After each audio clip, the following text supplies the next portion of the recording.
बीडमधील देशमुख हत्या प्रकरणानंतर धनंजय मुंडे आणि सुरेश धस प्रथमच एका व्यासपीठावर येणार। आज शिरूर कासारच्या पिंपळनेरमधील नारळी सप्ताह सांगता समारंभाला दोघे उपस्थित राहणार। अजित पवार आज रोहित पवारांच्या कर्जत जामखेड मतदारसंघाच्या दौऱ्यावर। रोहित पवार मित्र परिवाराकडून अजित पवारांच्या स्वागताचे बॅनर्स।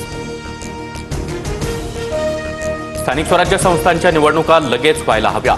माझ्या हातात असतं तर निवडणुका उद्याच लावल्या असत्या, एका वृत्तपत्राला दिलेल्या मुलाखतीमध्ये मुख्यमंत्र्यांचं वक्तव्य।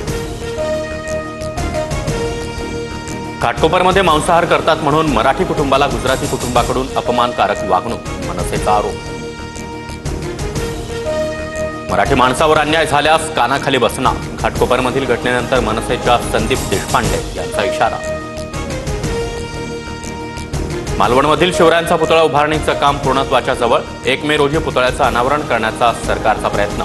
पुतळा उभारताना डुप्लेक्स स्टीलचं फ्रेमवर्क वापरलं।